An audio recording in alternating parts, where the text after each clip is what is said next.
అందరికీ నమస్కారం. అమ్మ మాట అమ్మాయి బాట ఛానల్కి స్వాగతం. కథ చెప్పుకుందామా? ముగ్గురు అధికారులు. విశ్వశాంత మహారాజు పరిపాలన అపూర్వమని చెప్పుకునేవారు. ఆయన రాజ్యంలో ప్రతి గ్రామానికి స్వపరిపాలన ఉండేది. రాజు ఏటా కొన్ని గ్రామాలు సందర్శించి అక్కడి పరిపాలన ఎలా కొనసాగుతున్నది స్వయంగా విచారించేవాడు.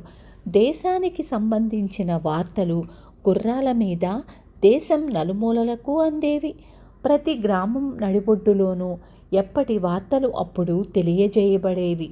ఒక సంవత్సరం రాజు పర్యటనకు బయలుదేరి మొదట రామాపురం వెళ్ళాడు. అక్కడి అధికారి రామరాజు రాజుగారికి తన ప్రస్తుత కార్యక్రమం నివేదించాడు. రామాపురం చాలా పెద్ద గ్రామము.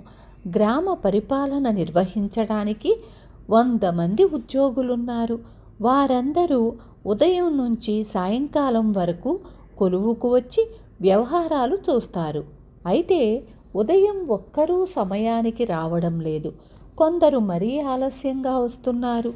దీన్ని అరికట్టడం కోసం రామరాజు ప్రతిరోజు అందరికన్నా ముందుగా వచ్చి గుమ్మం దగ్గర నిలబడి ఆలస్యంగా వచ్చిన వారిని తగిన విధంగా శిక్షిస్తూ వచ్చాడు.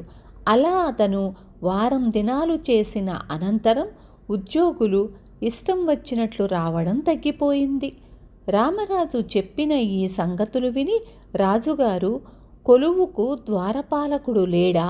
నువ్వు స్వయంగా సేకరించిన సమాచారం వాడి ద్వారానే సేకరించవచ్చు కదా అన్నాడు. ప్రభు, ద్వారపాలకుడు చిన్న ఉద్యోగి. అతడు మిగతా ఉద్యోగులంటే భయపడతాడు. అందుచేత వారికి వ్యతిరేకంగా ఏమీ చెప్పడు. అధికారిని కనుక నేను గుమ్మంలో నిలబడితే ఉద్యోగులు భయపడతారు అన్నాడు రామరాజు. ద్వారం వద్ద నిలబడడానికి సిగ్గుగా అవమానంగా లేదా అన్నాడు రాజు. విధి నిర్వహణలో నాకు సిగ్గు అవమానము ఉండవు అన్నాడు రామరాజు గర్వంగా. అయితే నేటి నుంచి నువ్వు ద్వారపాలకుడివిగా ఉండు. ఈ గ్రామానికి మరొక అధికారిని నియమిస్తాను అన్నాడు రాజు. రాజుగారు తనను మెచ్చుకుంటాడనుకున్న రామరాజు తెల్లబోయి, అన్యాయం ప్రభు అన్నాడు. ఇందులో అన్యాయం ఏమీ లేదు. ఇక్కడి కొలువులోని వారందరికీ అధికారివి. అయినా ఇక్కడి ద్వారపాలకుడు నీకంటే నీ కింద అధికారులను ఎక్కువ అభిమానించి గౌరవిస్తున్నాడు. గుమ్మం దగ్గర నిలబడితే తప్ప నీ కింది ఉద్యోగులు నిన్ను లెక్క చేయడం లేదు.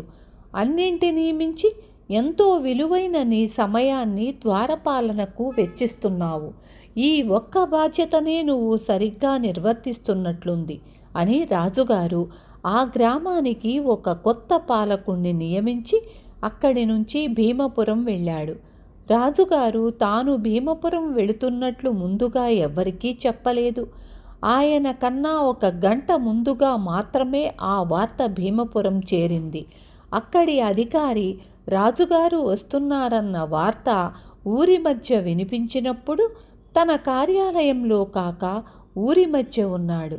అతను హడావిడిగా కార్యాలయానికి వెళ్ళి రాజుగారికి ఘనమైన స్వాగతం ఏర్పాటు చేయమని ఉద్యోగులను హెచ్చరించాడు. భీమపురం చేరుతూనే తన కోసం సిద్ధంగా ఉన్న ఏర్పాట్లు చూసి రాజుగారు తెల్లబోయాడు. అకస్మాత్తుగా వచ్చి అధికారిని ఆశ్చర్యపరచాలని ఆయన ఉద్దేశ్యం. నేను వస్తున్నట్లు మీకు ముందే ఎలా తెలిసింది అని రాజుగారు గ్రామాధికారిని అడిగాడు. తాను గొప్ప పని చేసి ప్రశంసకు పాత్రుడినవుతున్నా అనుకొని నేను తలవని తలంపుగా తమరు వస్తున్న వార్త వినడం జరిగింది ప్రభు. వెంటనే తమ కోసం ఈ ఏర్పాట్లన్నీ చేయించాను అన్నాడు భీమరాజు. నీ కార్యాలయం చూడబోతే ఊరి చివర ఉంది. వార్తలు వినపడేది ఊరి మధ్య కదా. ఆ సమయంలో నువ్వు నీ కార్యాలయంలో ఉండక ఊరి మధ్య ఎందుకున్నావు అని రాజుగారు అడిగారు. ఏదో కొలువు పని మీదనే బయటికి వెళ్ళవలసి వచ్చింది ప్రభు అన్నాడు భీమరాజు. నీ కింద ఎందరో ఉద్యోగులుండగా కొలువు సమయంలో నువ్వు ఎందుకు బయటకు వెళ్ళవలసి వచ్చింది?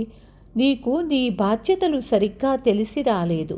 నీ స్థానంలో మరొక అధికారిని నియమిస్తున్నాను అని రాజు అప్పటికప్పుడే కొత్త అధికారిని నియమించి సోమపురానికి బయలుదేరాడు. సోమపురంలోని అధికారి సోమరాజు విశ్వశాంతుడికి ఘనంగా స్వాగతం ఏర్పాటు చేశాడు. స్వాగత సత్కారాలు చాలా బాగున్నాయి. అధికారిగా నువ్వు సాధించినదేమిటి అని విశ్వశాంతుడు సోమరాజును అడిగాడు. ప్రభు, నేను గ్రామంలో ఉండగా శుభదాయకమని అందరూ అంటూ ఉంటారు. అందుకు నిదర్శనం ఏమిటంటే గ్రామంలో జరిగే సంతాప సభలన్నీ నేను గ్రామంలో లేనప్పుడే జరుగుతున్నాయి అన్నాడు సోమరాజు.